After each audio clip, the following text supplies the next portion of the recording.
Xo'p, assalomu alaykum do'stlar, yaxshimisizlar, charchamabsizlarmi? O'yin boshlanishiga ro'paraso 40 daqiqa bor va shu 40 daqiqadan oldin 3 minutlik videodaman bugungi o'yin haqida gapirib bermoqchiman.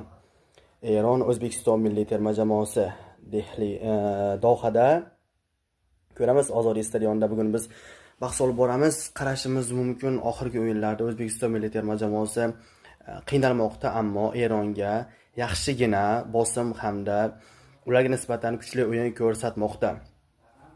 Aynan buni Eron terma jamoasi bosh murabbiyi hamda hujumchisi Alirizo Jahonbaxsh ham e'tirof etib o'tdi.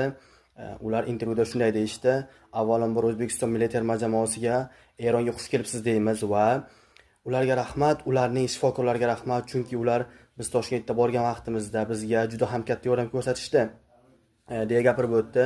Bundan tashqari aytdiki, O'zbekiston milliy terma jamoasi yoshlari hamda kattalarda juda ham o'zgarish bor, katta o'zgarish bor. Masalan, Husanov yoki boshqa futbolchilar haqida gapirib o'tildi va yoshlar ham alohida tilga olindi.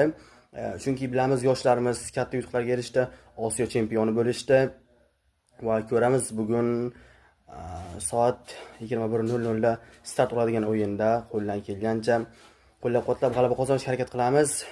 Va Alirizo Jahonbaxsh ham aytib o'tdiki, ularda yaxshi tarkib bor. Ular oxirgi paytlarda O'zbekiston, ya'ni oxirgi paytlarda Osiyoning eng zo'r klublaridan biri deya e'tirof etib o'tdi. Rostdan ham shunday. Ko'ramizki, oxirgi paytlarda Eron hamda boshqa jamoalarga nisbatan yaxshigina bosim hamda yaxshigina kuchli o'yin ko'rsatyapmiz. Masalan, Qatar 3-2 da mag'lub bo'lgan bo'lsak ham yaxshi o'yin ko'rsatdik va Eronni ham O'zbekistonda Bunyodkor stadionida durang qayd etdik ularga nisbatan. Bu ham o'yinning darajasi va o'sishi borligidan dalolat beradi. Shunday qilib do'stlar, 40 daqiqadan so'ng o'yin boshlanadi va biz ajoyib o'yinga guvoh bo'lamiz. Ular bundan tashqari Eron xalqini ham Navro'z bayrami bilan tabriklab o'tishdi va biz Navro'zgacha hamma masalan hal qilamiz degandik, ammo buning iloji bo'lmadi.